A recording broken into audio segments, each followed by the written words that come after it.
naroroon. Umawit ang sangkatauhan, purihin ang Panginoon. Papuri sa kaitaasan, siya'y papurihan, Diyos ng lahat. O papuri sa kaitaasan, siya'y papurihan, ngayon at magpakailanman. Sa ngalan ng Ama, at ng Anak, at ng Espiritu Santo. Amen. Ang pagpapala ng ating Panginoong Hesukristo, ang pag-ibig ng Diyos Ama, at ang pakikipagkaisa ng Espiritu Santo, naway sumainyong lahat. At sumaiyo rin. Mga kapatid, aminin natin ang ating mga kasalanan upang tayo ay maging marapat gumanap sa banal na pagdiriwang. Inaamin ko Sa makapangyarihang Diyos at sa inyo mga kapatid, na lubha akong nagkasala sa isip, sa salita, sa gawa, at sa aking pagkukulang.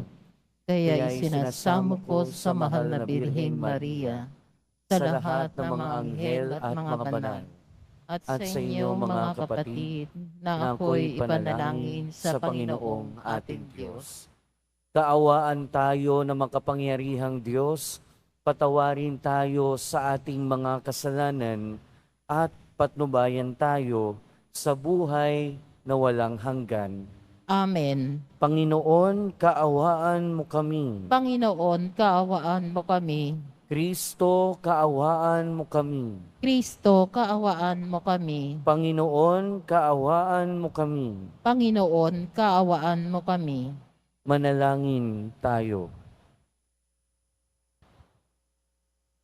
Ama naming makapangyarihan, pakundangan sa pagpapakumbaba ng anak mong masunurin, ibinangon mo sa pagkadapa ang sangkatauhang masuwayin.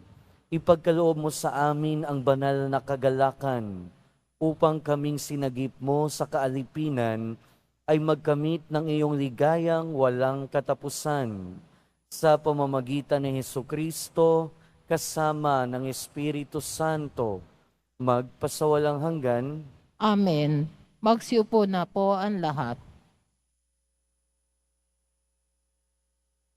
Pagbasa mula sa aklat ni Propeta Isaías.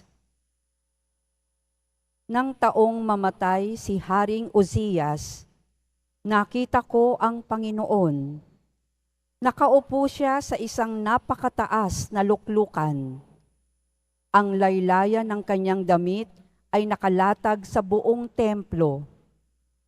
May mga serapin na sa kanyang ulunan at bawat isa'y may 6 na pakpak. 2 ang nakatakip sa mukha, 2 sa buong katawan, at 2 ang ginagamit sa paglipad. Wala silang tigil ng kasasabi sa isa't isa ng ganito, Banal, banal, banal ang Panginoon na makapangyarihan. Ang kanyang kaniningay laganap sa sanlibutan. Sa lakas ng kanilang tinig ay nayanig ang pundasyon ng templo at ang loob nito'y napuno ng usok. Sinabi ko, kawawa ako, marumi ang aking labi at naninirahan sa piling ng mga taong marurumi rin ang labi. Mapapahamak ako pagkat ako'y isang makasalanang nakakita sa Panginoon, ang makapangyarihang hari. Pagkatapos, may isang seraping sumipit ng baga sa dambana at lumipad na patungo sa akin.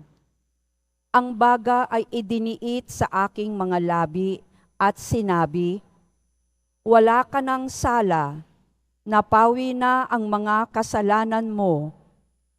Narinig ko ang tinig ng Panginoon.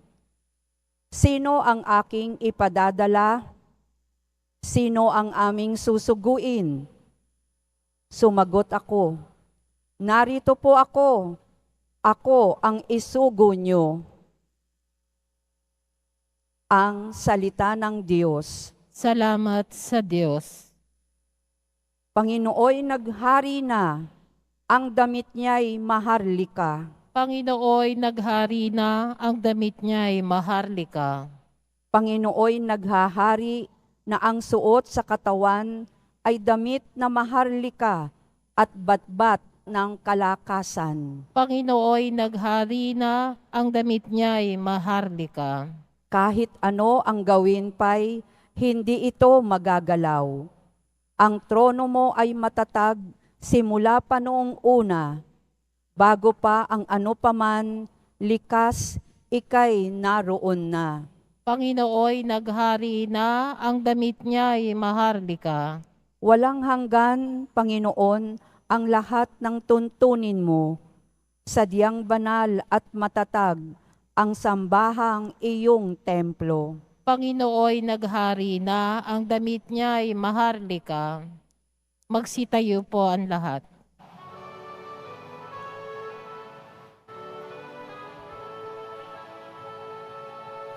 Alleluia, alleluia, alleluia, alleluia.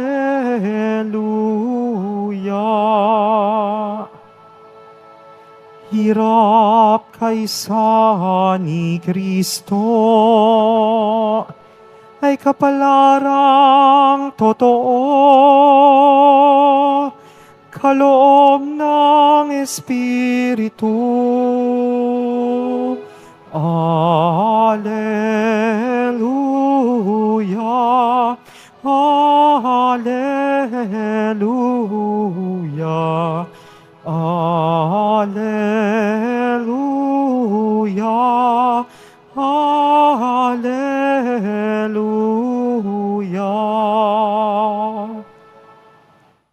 Sumainyo ang Panginoon. At sumaiyo rin. Ang mabuting balita ng Panginoon ayon kay San Mateo. Papuri sa iyo, Panginoon.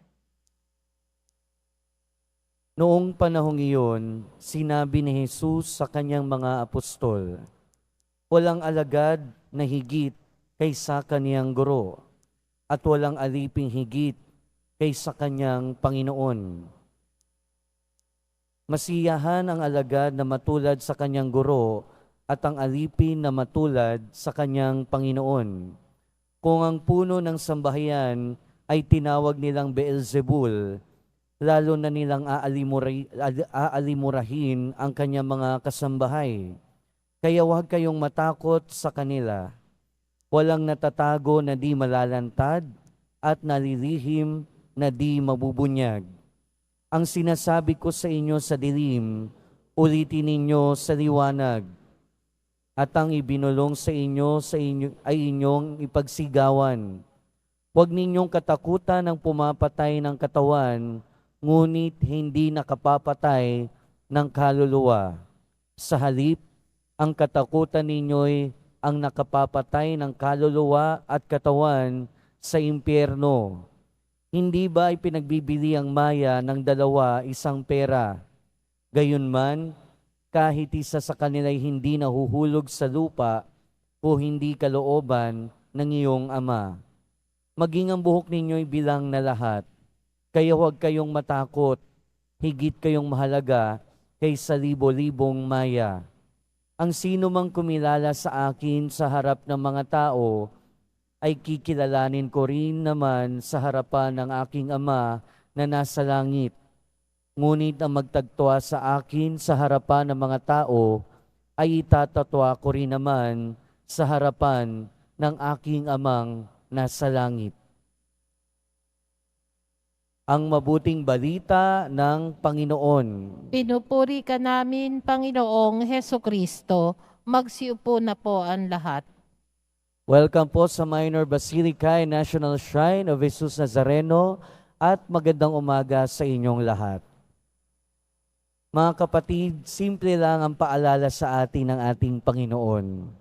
Huwag tayong matakot na sundan siya. Huwag tayong matakot na sundin ang yapak ng ating Panginoon. Kung nakapagsimba kayo ngayong linggo, mula Lunes hanggang kahapon, sunod-sunod at magkakadugtong yung mga pagbasa na binabasa sa ating ebanghelyo. At ang lahat ng iyon ay tungkol sa pagtawag, pagsunod, at lahat ng kaakibat ng pagsunod sa ating Panginoong Hesukristo. At ngayon, kadugtong pa rin. At ang kanyang paalala, huwag tayong matakot na sumunod sa Kanya. Sa ating unang pagbasa, narinig natin yung tungkol sa pagtawag kay Isaías para maging propeta ng Panginoon. Pero ano yung kinakatakot niya? Natatakot siyang sumunod dahil siya'y makasalanan. Natatakot siyang maging propeta dahil alam niya na siya ay may mga pagkukulang. Pero ang paalala sa atin, huwag tayong matakot. Huwag tayong matakot na sumunod sa Panginoon dahil unang-una, siya ang magpupuno ng ating pagkukulang. Siya ang magpupuno ng ating pagkukulang. Sa buhay natin, marami tayong ikinakatakot. Pero sa Biblia, sa banal na kasulatan, ilang ulit bang sinabi ang mga salitang huwag kang matakot? 365. 365 days na sinabi sa Bible, huwag kang matakot. Na kung titingnan natin, kung susumahin natin, ibig sabihin, sa bawat araw ng ating buhay, sinasabihan tayo ng ating Panginoon, huwag kang matakot. At pwede din nating i-claim na araw-araw sinasabihan tayo ng ating Panginoon, huwag kang matakot na sundin ako. Huwag tayong matakot na sundin ang ating Panginoon araw-araw dahil unang-una, siya ang bahalang magpuno sa ating pagkukulang. Minsan nakakatakot sumunod sa ating Panginoon dahil alam natin tayo mismo makasalanan. Alam natin na tayo mismo hindi karapat-dapat na sumunod sa yapak ng ating Panginoon. Hindi karapat-dapat na magpahayag ng mabuting balita. Hindi karapat-dapat na tawaging Kristiyano. Pero katulad ng karanasan ni Isaías sa ating unang pagbasa, ganun din naman ang ginagawa sa atin ng Panginoon. Kung papaanong nilinis ng Diyos sa pamamagitan ng anghel ang bibig ni Isaías, ganun din naman. Kung ano man yung kakulangan natin, kung ano man yung kasalanan natin, Diyos na ang nagpupuno noon. Diyos na ang bahala doon. Kaya wag tayong matakot sumunod sa Kanya. Dahil kung ano man yung pagkukulang natin, Diyos na ang magpupuno doon. Pangalawa, hindi tayo kailangang matakot na sumunod sa ating Panginoon dahil mahalaga tayo. Ang bawat isa sa atin ay nilikha ayon sa kalooban ng Diyos. Ibig sabihin, ang bawat isa sa atin ay talagang mahalaga sa mata ng ating Panginoon. Kaya nga, di ba, sa ating ebanghelyo, sinabi ng ating Panginoon, walang bumabagsak na maya sa lupa nang hindi niya kalooban. At ano pa yung sinabi niya? Huwag kayong mag-alala, huwag kayong matakot, higit kayong mahalaga kaysa libo-libong maya. Kaya huwag tayong matakot na sumunod sa ating Panginoon dahil ang halaga natin ay hinding-hindi matutumbasan ng kahit na ano paman sa mundo. At ang halaga natin ay natatangi sa mata ng Diyos. Ibig sabihin, ang bawat isa sa atin ay hinding-hindi mapapalitan ng kahit na ano. Tayo ay nag-iisa. Ang bawat isa sa atin ay unique sa mata ng Panginoon at napakahalaga. 'Di ba? Napaka-consoling, napaka-comforting na maalala ang katotohanan na ito. At huwag tayo mag-alala dahil Diyos na ang bahala sa atin. Huwag tayong mag-alala, mahalaga tayo sa mata ng Diyos. At pangatlo at pinaka-importante, huwag tayong matakot na sundin ng Panginoon dahil mahal niya tayo. Dahil mahal niya tayo. At sapat na yung dahilan para sundin natin ang ating Panginoon.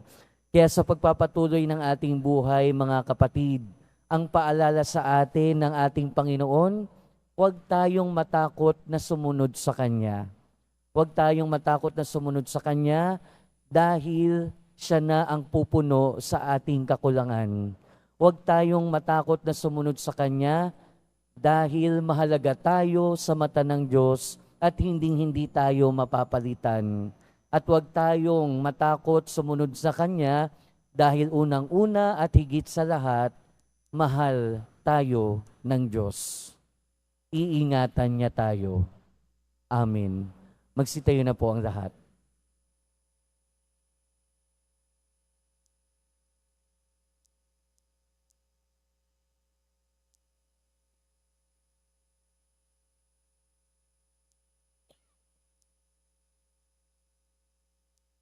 Ang mahal kong mga kapatid, natitipon bilang isang komunidad na nagdiriwang ng misteryo ng ating kaligtasan at mulat ang ating kaisipan sa kanyang pag-ibig sa bawat isa sa atin.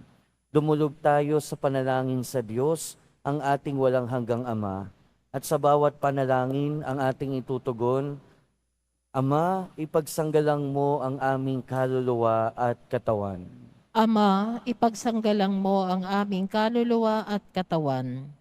Ang Santo Papa, mga obispo, at mga tinawag, naway maging gabay ng bayan ng Diyos upang umakay sa sangkatauhan, sa kaalaman, at pananampalataya kay Kristo. Manalangin tayo. Ama, ipagsanggalang mo ang aming kaluluwa at katawan.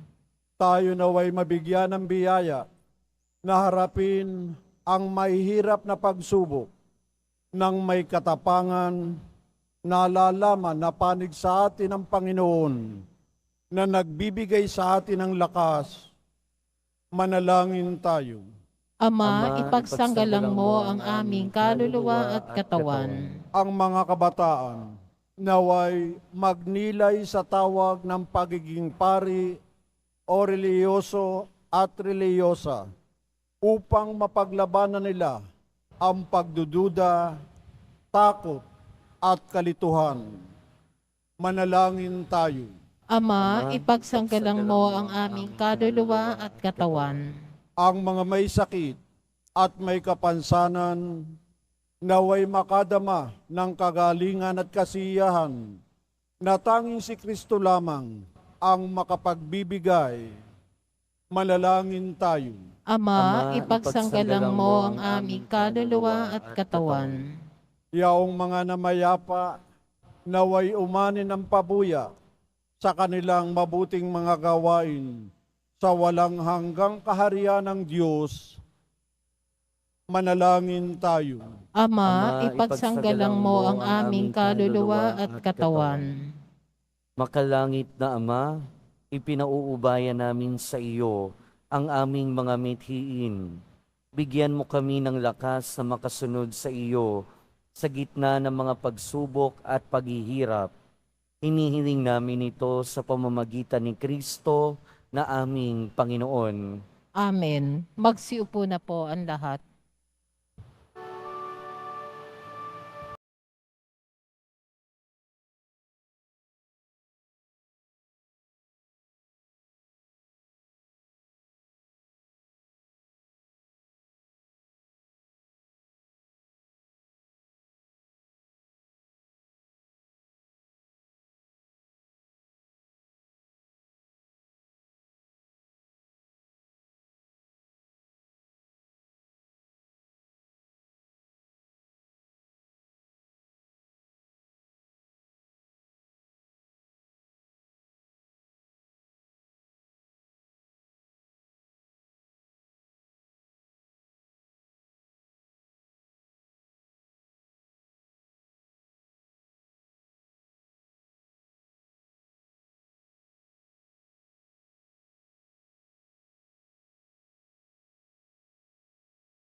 Magsitayo po ang lahat.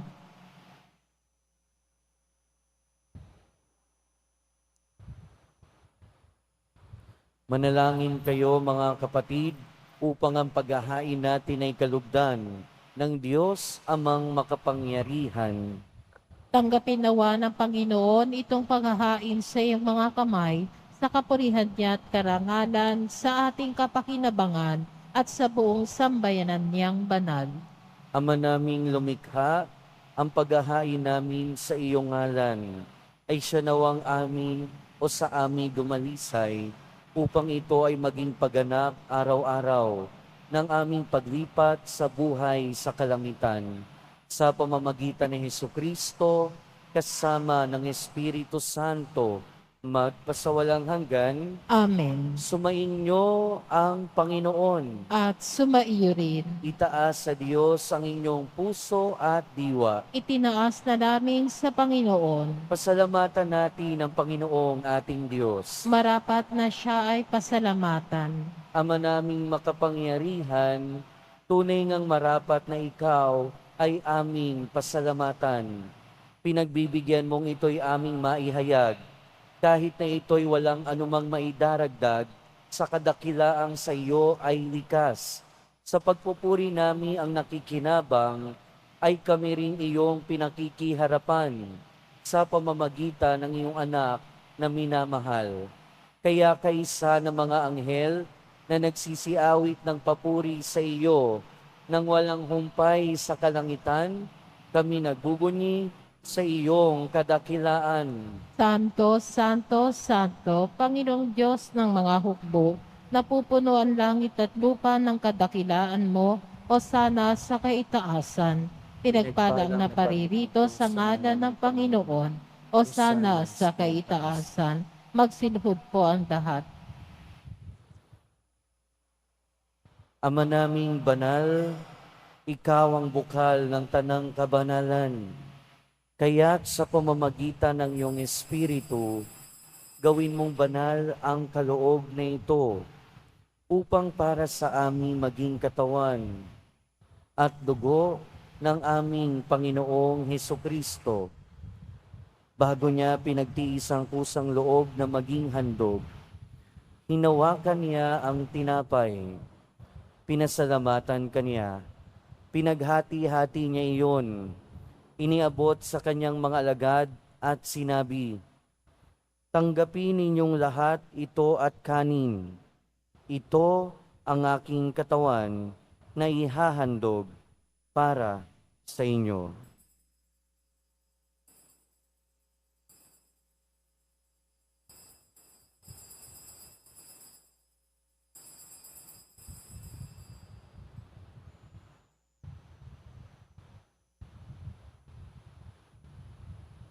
Gayun din naman noong matapos ang hapunan, hinawakan niya ang kalis. Muli kanyang pinasalamatan. Iniabot niya ang kalis sa kanyang mga alagad at sinabi, "Tanggapin ninyong lahat ito at inumin. Ito ang kalis ng aking dugo, ng bago at walang hanggang tipan. Ang aking dugo na ibubuhos para sa inyo at para sa lahat, sa ikapagpapatawad ng mga kasalanan. Gawin ninyo ito sa pag-alala sa akin."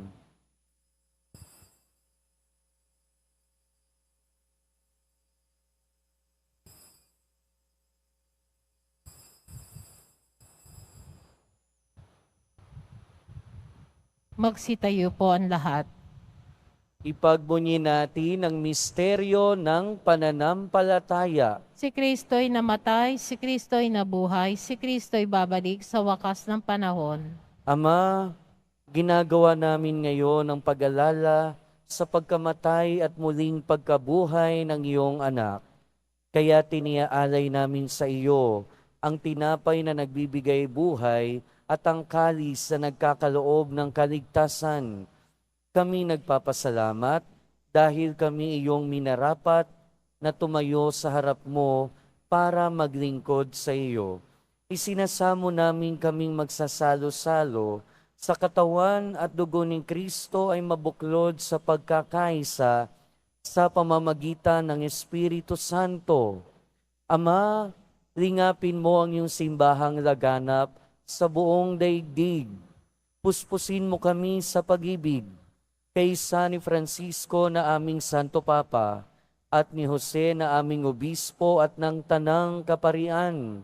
Alalahanin mo rin ang mga kapatid naming nahimlay nang may pag-asang sila'y muling mabubuhay, gayon din ang lahat ng mga pumanaw. Kaawaan mo sila at patuloyin sa iyong kaliwanagan. Kaawaan mo at pagindapating kaming lahat na makasalo sa iyong buhay na walang wakas. Kaysa ng mahal na Birheng Maria na ina ng Diyos, ng kabiyak ng puso niya si San Jose, kaysa ng mga apostol, ni San Juan Bautista, at ng lahat ng mga banal na namuhay dito sa daigdig ng kalugod-lugod sa iyo. Maipagdiwang nawa namin ang pagpupuri sa ikararangal mo sa pamamagitan ng iyong anak na aming Panginoong Hesukristo.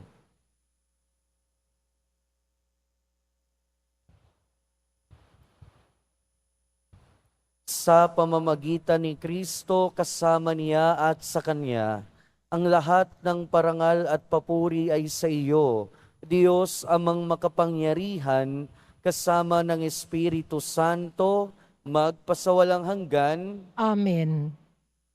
Sa tagubili ng mga nakagagaling na utos at turo ni Jesus na Panginoon natin at Diyos, ipahayag natin ng lakas loob.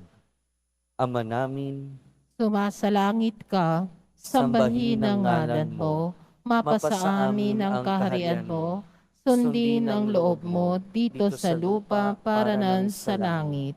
Bigyan mo kami ngayon ng aming kakanin sa araw-araw at patawarin mo kami sa aming mga sala para ng pagpapatawad namin sa nagkakasala sa amin at huwag mo kaming ipahintulot sa tukso at iadya mo kami sa lahat ng masama.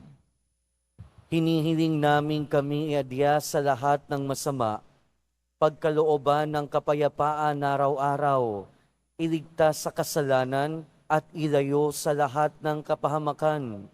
Samantalang aming pinananabikan ang dakilang araw ng pagpapahayag ng tagapagligtas naming si Heso Kristo. Sapagkat iyo ang kaharian, ang kapangyarihan at kapurihan magpakailanman. Amen. Panginoong Heso Kristo, sinabi mo sa iyong mga apostol, kapayapaan ang iniiwan ko sa inyo, ang aking kapayapaan ang ibinibigay ko sa inyo. Tunghayan mo ang aming pananampalataya at huwag ang aming pagkakasala. Pagkalooban mo kami ng kapayapaan at pagkakaisa ayon sa iyong kalooban, kasama ng Espiritu Santo, magpasawalang hanggan. Amen. Ang kapayapaan ng Panginoon ay laging sumainyo. At sumaiyo rin. Magbigayan kayo ng kapayapaan sa isa't isa. Peace be with you po. Peace be with you. Peace. Kordero ng Diyos na nag-aalis ng mga kasalanan ng sanlibutan, maawa ka sa amin. Kordero ng Diyos na nag-aalis ng mga kasalanan ng sanlibutan, maawa ka sa amin. Kordero ng Diyos na nag-aalis ng mga kasalanan ng sanlibutan, ipagkaloob mo sa amin ang kapayapaan. Magsiluhod po ang lahat.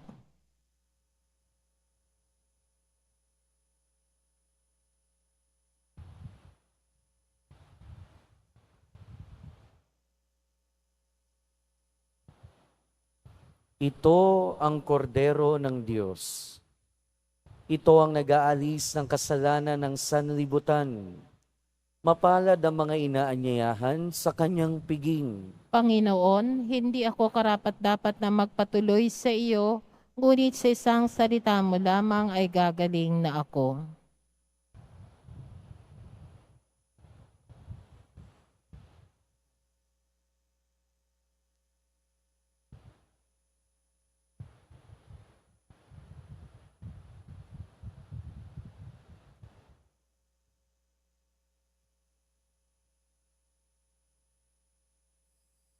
Para sa lahat ng tatanggap ng banal na komunyon, sasagot po tayo ng amen pagkasabi ng pari o ng lay minister ng katawan ni Kristo at isubo agad sa bibig bago umalis sa harapan ng pari o lay minister. Sumunod po tayo.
Magsitayo ang lahat.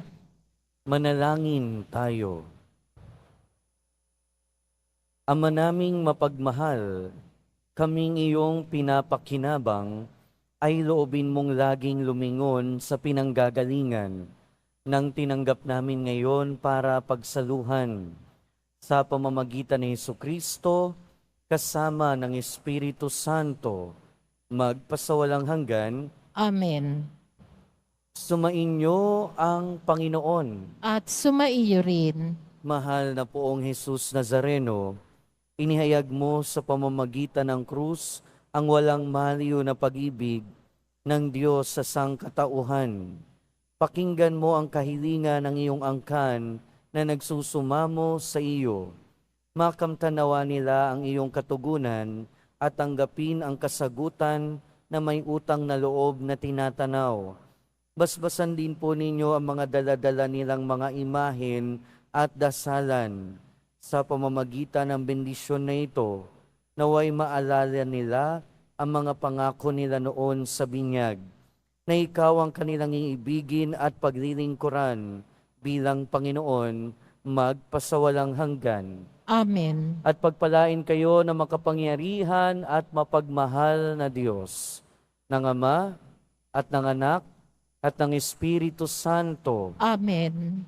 Humayo kayong taglay ang kapayapaan ng poong Jesus Nazareno. Salamat sa Diyos.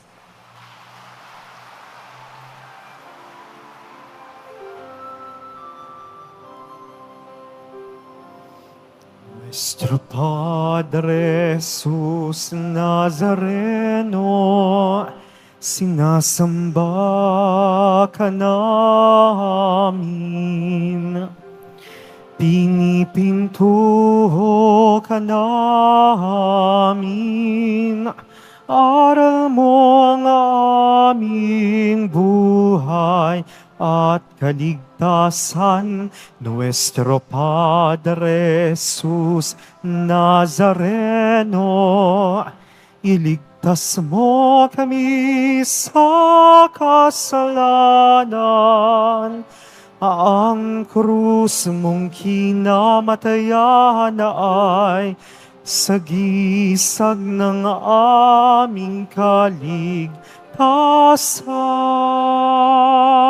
Nuestro Padre Jesus Nazareno, dinarangal ka namin. Nuestro Padre Jesus Nazareno, niluluwalhati ka namin.